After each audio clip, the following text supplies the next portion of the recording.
அஸ்ஸலாமு அலைக்கும் வரஹ்மத்துல்லாஹி வபரகாத்துஹு. தினமும் ஒரு ஹதீஸ்.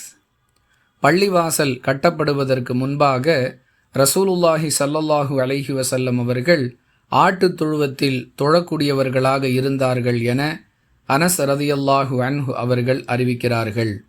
நூல் புகாரி, ஹதீஸ் எண் 234. அன்பிற்குரிய அல்லாஹுவின் நல்லடியார்களே, தொழுவதற்கு தடை செய்யப்பட்ட இடங்கள் தொடர்பாக அல்லாஹுவின் தூதர் ஸல்லல்லாஹு அலைஹி வஸல்லம் அவர்கள் கூறும் பொழுது, ஒட்டகத்தின் தொழுவத்தில் தொழுகை நடத்த வேண்டாம் என்று தடை விதித்தார்கள்.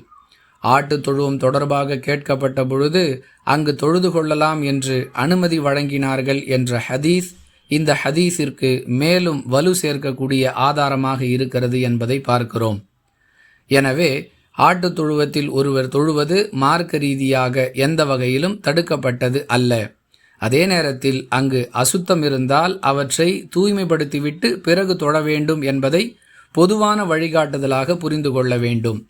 ஒட்டகத் தொழுவத்தை பொறுத்தவரை அது தூய்மையானதாகவே இருந்தாலும் அங்கு தொழுவதற்கு அனுமதி இல்லை என்பதையும் இணைத்து விளங்கிக் கொள்ள வேண்டும்.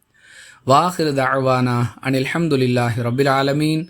அஸ்ஸலாமு அலைக்கும் வரஹ்மத்துல்லாஹி வபரகாத்துஹு.